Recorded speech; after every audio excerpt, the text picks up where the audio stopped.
Assalamualaikum warahmatullahi wabarakatuh. Shalom, Om Swastiastu, Namo Buddhaya, salam kebajikan. Pada kesempatan kali ini, kami, kelompok 11 Etika Bisnis dan Profesi dari kelas A Akuntansi Perpajakan Universitas Diponegoro akan menjelaskan bab mengenai gerakan, kerjasama, dan instrumen internasional pencegahan korupsi.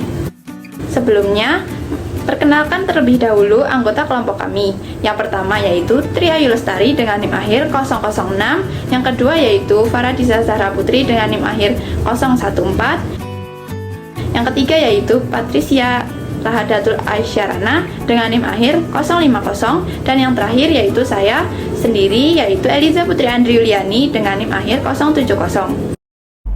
Lalu ada table of contents. Yang pertama ada gerakan organisasi internasional, yang kedua yaitu gerakan lembaga swadaya internasional, yang ketiga ada instrumen internasional pencegahan korupsi, lalu yang keempat pencegahan korupsi di mana kita belajar dari negara lain, lalu yang terakhir ada arti penting ratifikasi konvensi anti korupsi bagi Indonesia. Sebelum kita masuk ke dalam materi, alangkah baiknya kita mengingat kembali apa sih itu korupsi. Korupsi adalah sesuatu yang busuk, jahat, dan merusak. Berdasarkan kenyataan tersebut, perbuatan korupsi menyangkut sesuatu yang bersifat amoral, sifat dan keadaan yang busuk, menyangkut jabatan instansi atau aparatur pemerintah, penyelewengan kekuasaan dalam jabatan karena pemberian, menyangkut faktor ekonomi dan politik, dan penempatan keluarga atau golongan ke dalam kedinasan di bawah kekuasaan jabatan. Korupsi adalah salah satu masalah dan tantangan yang besar yang harus dihadapi oleh masyarakat internasional pada saat ini. Menurut Jeremy Bob, agar strategi pemberantasan korupsi dapat berhasil, penting sekali melibatkan masyarakat sipil. Upaya apapun yang dilakukan untuk mengembangkan strategi anti korupsi tanpa melibatkan masyarakat sipil sendiri akan sia-sia. Karena umumnya negara yang berperan masyarakat sipilnya rendah, tingkat korupsinya akan tinggi. Gerakan, kerjasama, dan instrumen internasional pencegahan korupsi.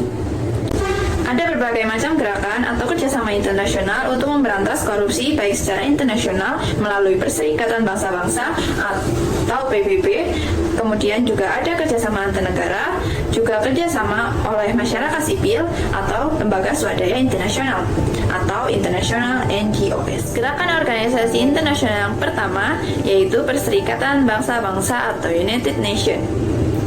Setiap 5 tahun sekali, secara reguler, Perserikatan Bangsa-Bangsa atau United Nations akan menyelenggarakan kongres tentang pencegahan kejahatan dan perlakuan terhadap penjahat, atau sering disebut sebagai United Nations Congress on Prevention on Crime and Treatment of Offenders. Perlibatan lembaga-lembaga donor yang potensial dapat membantu pemberantasan korupsi harus pula terus ditingkatkan. Mengapa? Karena perhatian perlu diberikan pada cara-cara yang efektif untuk meningkatkan resiko korupsi atau meningkatkan kemudahan penangkapan seseorang yang melakukan korupsi. Kesemuanya harus disertai dengan yang pertama, yaitu kemauan politik yang kuat dari pemerintah atau strong political will. Yang kedua, yaitu adanya keseimbangan kekuatan antara badan legislatif, badan eksekutif, dan badan yudikatif. Yang ketiga yaitu pemberdayaan masyarakat sipil, serta yang keempat yaitu adanya media yang bebas dan independen yang dapat memberikan informasi kepada publik. Dalam realita, di berbagai negara berkembang, bantuan-bantuan yang diperoleh dari donor internasional berpotensi untuk dikorupsi. Misalnya, tidak selesainya atau tidak sesuainya proyek yang dilakukan dengan dana dari donor internasional. Akibat korupsi, standar hidup masyarakat di negara berkembang juga akan menjadi rendah. Organisasi internasional yang kedua yaitu World Bank atau Bank Dunia. Setelah tahun 1997, tingkat korupsi menjadi salah satu pertimbangan atau prakondisi dari Bank Dunia, baik World Bank maupun IMF, untuk memberikan pinjaman untuk negara-negara berkembang. Untuk keperluan ini, World Bank Institute mengembangkan Anti-Corruption Core Program yang bertujuan untuk menanamkan awareness mengenai korupsi dan perlibatan masyarakat sipil untuk memberantas korupsi. Oleh Bank Dunia sendiri, pendekatan untuk melakukan program anti korupsi dibedakan menjadi dua, yaitu pendekatan dari bawah atau bottom up dan pendekatan dari atas atau top down.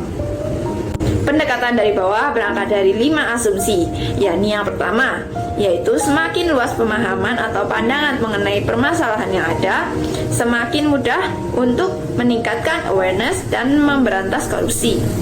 Yang kedua, yaitu network atau jejaring yang baik yang dibuat oleh World Bank akan lebih membantu pemerintah dan masyarakat sipil atau civil society. Yang ketiga, yaitu perlu penyediaan data mengenai efisiensi dan efektivitas pelayanan pemerintah melalui corruption diagnosis. Yang keempat, yaitu pelatihan-pelatihan yang diberikan yang diambil dari toolbox yang disediakan oleh World Bank dapat membantu mempercepat pemberantasan korupsi. Yang kelima atau yang terakhir yaitu rencana aksi pendahuluan yang dipilih atau dikonstruksi sendiri oleh negara peserta. Diharapkan akan menjadi trickle down effect dalam arti masyarakat mengetahui pentingnya pemberantasan korupsi. Untuk pendekatan dari atas sendiri atau top down dilakukan dengan melaksanakan reformasi di segala bidang baik hukum, politik, ekonomi maupun administrasi pemerintahan. Korupsi is a symptom of a weak state and weak institution, sehingga harus ditangani dengan cara melakukan reformasi di segala bidang. Organisasi internasional yang ketiga yaitu OECD atau Organization for Economic Cooperation and Development. Pada awalnya, kegiatan-kegiatan yang dilakukan oleh OECD hanya melakukan perbandingan atau mereview konsep, hukum, dan aturan yang diberikan negara dalam berbagai bidang, tidak hanya hukum pidana, tetapi juga masalah perdata, keuangan, dan perdagangan, serta hukum administrasi. Pada tahun 1997, Convention on Bribery of Foreign Public Officials in International Business Transaction disetujui. Tujuan dikeluarkannya instrumen ini adalah untuk mencegah dan memberantas tindak pidana suap dalam transaksi bisnis internasional. Konvensi ini menghimbau negara-negara untuk mengembangkan aturan hukum, termasuk hukum pidana bagi para pelaku serta kerjasama internasional untuk mencegah tindak pidana suap dalam bidang ini. 4 yaitu masyarakat Uni Eropa. Di negara-negara Uni Eropa, gerakan pemberantasan korupsi secara internasional dimulai pada sekitar tahun 1996. Pada tahun 1997, Komisi Menteri-Menteri negara-negara Eropa mengadopsi 20 Guiding Principles untuk memberantas korupsi dengan mengidentifikasi area-area yang rawan korupsi dan meningkatkan cara-cara efektif dan strategis pemberantasannya. Pada tahun 1998 dibentuknya GRECO atau Group of States Against Corruption yang bertujuan untuk meningkatkan kapasitas negara anggota pemberantas korupsi. Sekian materi dari saya. Materi selanjutnya akan disampaikan oleh rekan saya. Selanjutnya gerakan lembaga swadaya internasional atau international NGOs, yaitu ada Transparency International dan TIRI, Making Integrity Work. Ini adalah lembaga-lembaga yang konsen menyoroti kasus-kasus korupsi di tingkat internasional. Yang pertama ada Transparency International. Transparency International atau TI adalah sebuah organisasi internasional non-pemerintah yang memantau dan mempublikasikan hasil-hasil penelitian mengenai korupsi yang dilakukan oleh korporasi dan korupsi politik di tingkat internasional. TI berkantor pusat di Berlin, Jerman, didirikan pada sekitar bulan Mei tahun 1993 melalui inisiatif Peter Eigen, seorang mantan direktur regional Bank Dunia. Misi utama dari TI adalah menciptakan perubahan menuju dunia yang bebas korupsi. TI TI tidak secara aktif menginvestigasi kasus-kasus korupsi individual, namun hanya menjadi fasilitator dalam memperjuangkan tata pemerintahan yang baik di tingkat internasional. Hasil survei yang dilakukan oleh Transparency International ini diumumkan kepada publik yang diharapkan dapat berdampak pada peningkatan kesadaran masyarakat terhadap bahaya korupsi. Setiap tahunnya, TI menerbitkan Indeks Persepsi Korupsi atau yang biasa disebut Corruption Perception Index serta daftar perbandingan korupsi di negara-negara di seluruh dunia. CPI disusun dengan memberi nilai atau skor pada negara-negara mengenai tingkat korupsi dengan range nilai antara 1 sampai dengan 10. Nilai 10 adalah nilai yang tertinggi dan terbaik, sedangkan semakin rendah nilainya, negara dianggap atau ditempatkan sebagai negara-negara yang tinggi angka korupsinya. Berikut adalah Indeks Persepsi Korupsi atau Corruption Perception Index di Indonesia yang dikeluarkan oleh Transparency International pada tahun 2012 sampai dengan 2021. Indeks Persepsi Korupsi Indonesia 2021 tercatat meningkat 1 poin menjadi 38 dari skala 0 sampai dengan 100 pada 2021.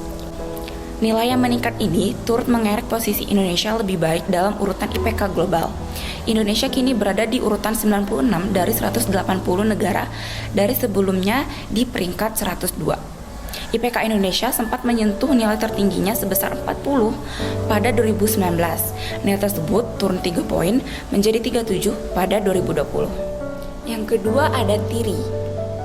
TIRI Making Integrity Work adalah sebuah organisasi independen internasional non-pemerintah yang memiliki head office di London, United Kingdom, dan memiliki kantor perwakilan di beberapa negara, termasuk Jakarta.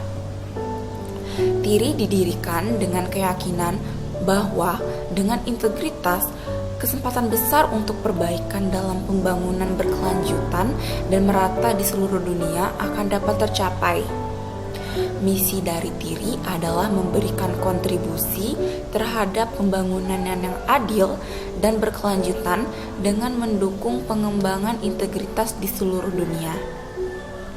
Salah satu program yang dilakukan TIRI adalah dengan membuat jejaring dengan universitas untuk mengembangkan kurikulum pendidikan integritas dan atau pendidikan anti korupsi di perguruan tinggi. Salah satunya yang sedang kita pelajari saat ini. Jaringan ini di Indonesia disingkat dengan IIEN yang kepanjangannya adalah Indonesian Integrity Education Network. TIRI berkeyakinan bahwa dengan mengembangkan kurikulum pendidikan integritas atau pendidikan anti korupsi ini, mahasiswa dapat mengetahui bahaya laten korupsi bagi masa depan bangsa. Oke, di penjelasan sebelumnya teman-teman udah tahu kan ya mengenai gerakan organisasi internasional dan juga gerakan lembaga swadaya internasional pencegahan korupsi. Sekarang waktunya kita masuk ke pembahasan subbab materi instrumen internasional pencegahan korupsi. Nah teman-teman, jadi instrumen pertama yaitu ada United Nations Convention Against Corruption atau UNCAC. United Nations Convention Against Corruption merupakan instrumen nasional pencegahan dan juga pemberantasan korupsi yang telah ditandatangani oleh lebih dari 140 negara. Nah penandatanganan ini pertama kali dilakukan di konvensi internasional yang diselenggarakan di Merida, Yucatan, Meksiko pada tanggal 31 Oktober 2003. Tapi teman-teman, ada beberapa hal penting nih yang diatur dalam konvensi ini. Yang pertama, ada masalah pencegahan. Tindak pidana korupsi dapat diberantas melalui badan peradilan. Namun, menurut konvensi ini, salah satu hal yang terpenting dan utama adalah masalah pencegahan korupsi dengan mempertimbangkan sektor publik maupun sektor privat atau swasta. Salah satunya dengan mengembangkan model kebijakan preventif seperti pembentukan badan anti korupsi, peningkatan transparansi dalam pembiayaan kampanye pemilu dan partai politik, promosi terhadap efisiensi dan transparansi pelayanan publik, transparansi dan akuntabilitas keuangan publik, rekrutmen atau penerimaan pelayanan publik atau pegawai negeri dilakukan berdasarkan prestasi serta adanya kode etik bagi pelayanan publik dan sebagainya. Yang kedua, ada kriminalisasi. merupakan suatu kewajiban bagi negara mengkriminalisasi berbagai perbuatan yang dapat dikategorikan sebagai tindak pidana korupsi, termasuk mengembangkan peraturan perundang-undangan yang dapat memberikan hukuman atau pidana. Nah, perbuatan yang dikriminalisasi tidak terbatas hanya pada tindak pidana penyuapan dan penggalapan dana publik aja nih teman-teman, tetapi juga dalam bidang perdagangan termasuk penyembunyian dan pencucian uang hasil korupsi. Yang ketiga, ada kerjasama internasional. Negara-negara yang menandatangani konvensi ini bersepakat untuk bekerja sama dalam setiap langkah pemberantasan korupsi, termasuk melakukan pencegahan, investigasi, dan melakukan penuntutan terhadap pelaku korupsi. Yang keempat, pengembalian aset-aset hasil korupsi. Kekayaan nasional yang telah dijarah oleh para koruptor harus dapat dikembalikan dan untuk melakukan rekonstruksi dan rehabilitasi, terutama di negara-negara berkembang yang memerlukan sumber daya serta modal yang sangat besar. Selanjutnya, instrumen internasional yang kedua adalah Convention on Bribery of Foreign Public Official in International Business Transaction. Konvensi ini merupakan konvensi internasional pertama yang dipelopori oleh OECD dan satu-satunya instrumen anti korupsi yang memfokuskan diri pada sisi supply dari tindak pidana suap. Terdapat 34 negara anggota OECD dan 4 negara non-anggota yakni Argentina, Brasil, Bulgaria, dan Afrika Selatan yang telah meratifikasi dan mengadopsi konvensi internasional ini. Konvensi anti suap ini menetapkan standar-standar hukum yang mengikat atau legally binding negara-negara peserta untuk mengkriminalisasi pejabat publik asing yang menerima suap atau bribe dalam transaksi bisnis internasional. Konvensi ini juga memberikan standar-standar atau langkah-langkah yang terkait yang harus dijalankan oleh negara peserta sehingga isi konvensi ini akan dijalankan oleh negara-negara peserta secara efektif. Baik, materi selanjutnya yaitu pencegahan korupsi, di mana kita belajar dari negara lain. Salah satu negara yang dapat kita pelajari adalah negara India. India merupakan negara demokratis yang dianggap cukup sukses dalam memerangi korupsi. Walaupun masih terdapat korupsi, India mendapati peringkat yang lebih baik dibandingkan Indonesia. Pada tahun 2007, berdasarkan survei yang telah dilakukan oleh Transparency International, India mendapati atau menduduki peringkat ke-72 bersama negara Cina dan Brazil, sedangkan Indonesia menduduki peringkat ke-143 bersama negara Gambia, Rusia, dan Togo dari 180 negara yang telah disurvei. Nah, peringkat ini merupakan peringkat yang cukup buruk jika dibandingkan dengan India yang merupakan negara yang sama-sama berkembang. Menurut Tumala, pada tahun 2009 ada beberapa hal penting untuk dianalisis yang menyebabkan mengapa korupsi sulit untuk diberantas. Yang pertama, ada dua alasan mengapa seseorang melaksanakan korupsi, yaitu alasan kebutuhan atau need dan alasan keserakahan atau greed. Nah, salah satu cara untuk menjawab alasan kebutuhan adalah dengan menaikkan gaji atau pendapatan pegawai pemerintah. Namun, cara tersebut juga tidak efektif karena sifat keserakahanlah yang menjadi kebiasaan dari masyarakat tersebut. Yang kedua yaitu materi hukum, peraturan, perundang-undangan, kebijakan negara yang berpotensi untuk koruptif sering tidak dijalankan atau dijalankan namun secara tebang pilih, dan dalam beberapa kasus hanya digunakan untuk tujuan balas dendam saja. Yang ketiga yaitu minimnya role models atau pemimpin yang dapat dijadikan panutan atau kurangnya political will dari pemerintah untuk memberantas korupsi. Yang keempat, kurangnya langkah-langkah konkret untuk memberantas korupsi. Yang kelima, lambatnya mekanisme investigasi dan pemeriksaan pengadilan sehingga diperlukan lembaga netral yang independen dalam memerangi korupsi. Dan yang keenam, salah satu unsur yang krusial dalam memberantas korupsi ini adalah perilaku yang toleran dalam korupsi. Selanjutnya, pemaparan tersebut dapat kita simpulkan bahwa kondisi Indonesia dengan India merupakan negara yang sama-sama berkembang. Namun negara Indonesia masih berada pada peringkat terbawah. Selain India, ada lembaga yang cukup sukses dalam memberantas korupsi, yaitu Independent Commission Against Corruption atau disingkat dengan ICAC di Hong Kong. Tony Hawk sebagai mantan komisaris ICAC menyatakan bahwa salah satu cara sukses untuk memberantas korupsi adalah dengan adanya lembaga anti korupsi yang berdedikasi, independen, dan bebas dari politisasi. Nah, strategi yang dilakukan oleh ICAC memiliki 3 cabang tujuan, yaitu penyelidikan, pencegahan, dan pendidikan. Selain itu, negara Asia yang dapat memberantasan korupsi adalah Singapura dan Hong Kong.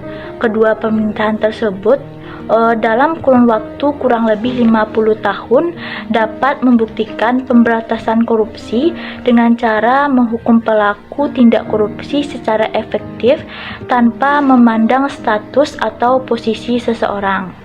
Nah, di Indonesia, dari pemeriksaan yang dilakukan oleh Komisi Pemberantasan Korupsi atau KPK selama kurun waktu 5 tahun, KPK 100% telah berhasil menghukum atau menjatuhkan tindak pidana pada pelaku korupsi. Bila dibandingkan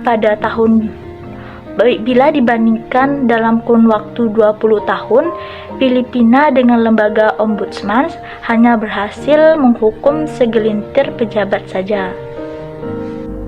Arti penting ratifikasi Konvensi Anti Korupsi bagi Indonesia.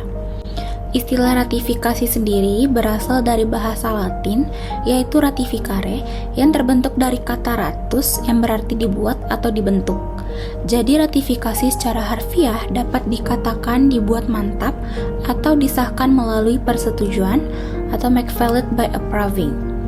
Bangsa Indonesia telah berupaya ikut aktif untuk mencegah dan memberantas korupsi dengan menandatangani Konvensi Anti Korupsi pada tanggal 18 Desember 2003.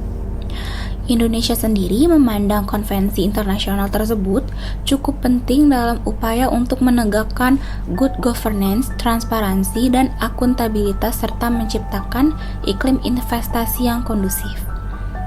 Pada tanggal 18 April 2006, pemerintah Indonesia dengan persetujuan DPR telah meratifikasi konvensi ini dengan mengesahkannya di dalam Undang-Undang Nomor 7 Tahun 2006 tentang pengesahan United Nations Convention Against Corruption atau UNCAC.